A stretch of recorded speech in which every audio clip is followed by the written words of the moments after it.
રાજ્યના લઘુમતી નાણાં વિકાસ નિગમના ચેરમેન બનેલા ઓલપાડ તાલુકાના અતોદરા ગામના સૂફી સંત મહેબૂબ અલી બાવા બુધવારના રોજ પાલોદ પધાર્યા હતા, જ્યાં તેમનું ઉમળકાભેર સ્વાગત કરાયું હતું। ત્યારબાદ તેઓ પોતાના ગામ અતોદરા ખાતે મુલાકાતે ગયા હતા, ત્યાં પણ શુભેચ્છાઓનો વરસાદ તેમના પર થયો હતો।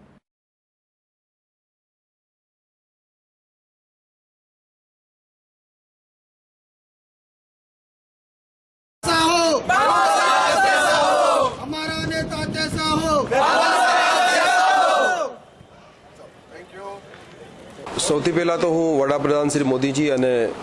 મુખ્યમંત્રી શ્રીમતી આનંદીબેન પટેલ અને સમગ્ર ગુજરાત પ્રદેશ બીજેપી સંગઠન અને સાથે સાથે ગુજરાતના લાખો કાર્યકર્તાઓનો આભારી છું કે હજ સમિતિના ચેરમેનના કાર્યકાળ પછી મને ફરીથી ગુજરાત અલ્પસંખ્યક નાણાં અને વિકાસ નિગમના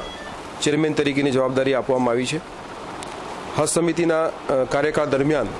આપણા માટે ખૂબ સુખદ ઘટના બની કે આપણા તત્કાલીન મુખ્યમંત્રી વડાપ્રધાન બન્યા અને ત્યાર પછી જે વર્ષોથી દાયકાઓથી જે ગુજરાતનો હજ કમિટીનો હાજીનો કોટા વધતો ન હતો, મોદીજીના પ્રાઇમ મિનિસ્ટર બનવા પછી 3000 જેટલો કોટા વધી ગયો અને એટલે જ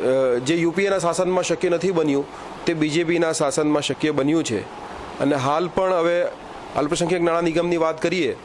તો યુપીએના 2 સેશન જે 10 વર્ષના ગયા એની અંદર ગુજરાત અલ્પસંખ્યક નાણાં નિગમની સાથે ખૂબ મોટો અન્યાય કરવામાં આવ્યો છે। ગુજરાતના મુસ્લિમ, ખ્રિસ્તી, પારસી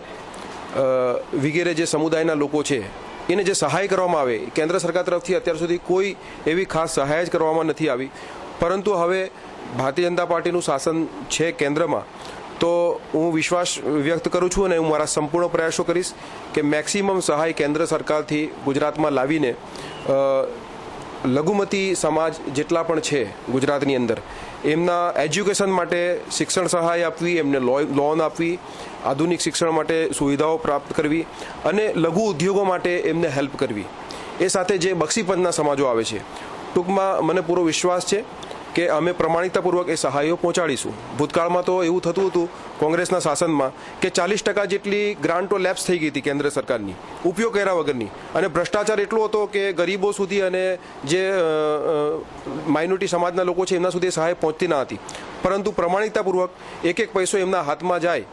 અને વધુમાં વધુ એમને શિક્ષણ ક્ષેત્રે અને રોજગારી ક્ષેત્રે અમે પગભર કરી શકીએ એવા હું પૂરા પ્રયત્નો કરીશ। અને સરકાર અને સંગઠને અને પ્રજાએ જે મારી પર પ્રેમ અને વિશ્વાસ વ્યક્ત